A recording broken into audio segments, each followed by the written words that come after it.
తెలంగాణలో సవాళ్ల పర్వం నడుస్తోంది. అభివృద్ధిపై అధికార ప్రతిపక్షాలు నువ్వా నేనా అన్నట్లుగా ఛాలెంజ్లు చేసుకుంటున్నారు. చర్చకు సిద్ధమంటూ నేతలు సై అంటున్నారు. దీంతో రాష్ట్రంలో రాజకీయం హీటెక్కింది.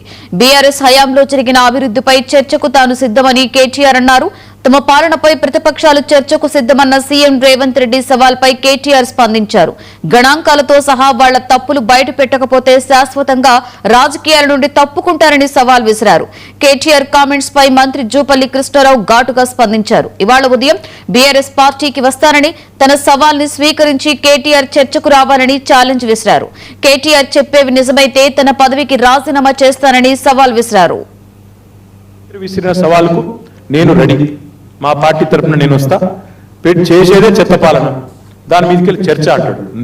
వెల్కమ్. వరంగల్ చౌరస్తాలో పెట్టుకుందామా? ఎక్కడైతే నువ్వు రైతు డిక్లరేషన్ అని చెప్పి నువ్వు మీ రాహుల్ గాంధీ వచ్చినో అక్కడికి వస్తావా? పెడదామా చర్చ? లేదా అశోక్ నగర్ చౌరస్తాలో పెడదామా? 2 లక్షల ఉద్యోగాలు అని చెప్పి రాహుల్ గాంధీ డైలాగులు కొట్టిన అశోక్ నగర్ చౌరస్తాలో పెడతావా? తెలుసుకుందామా? రైతు మీదైనా నిరుద్యోగుల మీదైనా దేని మీదైనా సరే టాపిక్ నీ ఇష్టం, ప్లేస్ నీ ఇష్టం, డేట్ కూడా నీ ఇష్టం. చేతనైతే నువ్వు వస్తావా, నీ రాహుల్ గాంధీ వస్తాడా, ఎవరు వస్తారో రండి. తప్పకుండా మిమ్మల్ని కనుక అక్కడ గణాంకాలతో సహా మీ తప్పులు బయట పెట్టకపోతే, మిమ్మల్ని మీ పరిపాలన యొక్క వైఫల్యాన్ని నగ్నంగా నిలబెట్టకపోతే అశోక్ నగర్ చౌరస్తాలో వరంగల్ చౌరస్తాలో శాశ్వతంగా రాజకీయాల నుంచి తప్పుకుంటాం. సవాల్కి సిద్ధమా? అబద్ధాలు మాట్లాడుతూ మళ్ళీ చిలుక పలుకులు పలుకుతా ఉన్నారు. మాది 350,000 కోట్లు అని మళ్ళీ మీరు ఇంత పచ్చి అబద్ధాలు మాట్లాడుతూ మళ్ళీ మేము సవాలు తిడుతున్నాం. రాహుల్ గాంధీ వస్తాడా, ముఖ్యమంత్రి వస్తాడా మాట్లాడుతున్నారు. ఇది అవగాహన నుండి మాట్లాడుతున్నారా?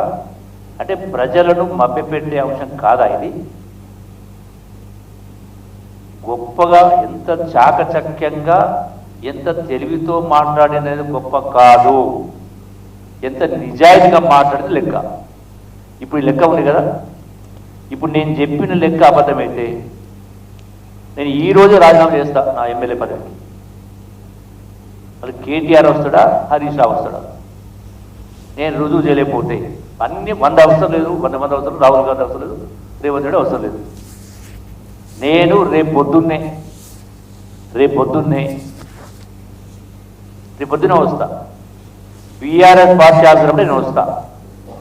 నేను చెప్పింది అబద్ధమైతే నేను పొద్దున్నే రేపు స్పీకర్కు రాజీనామా ఇస్తా.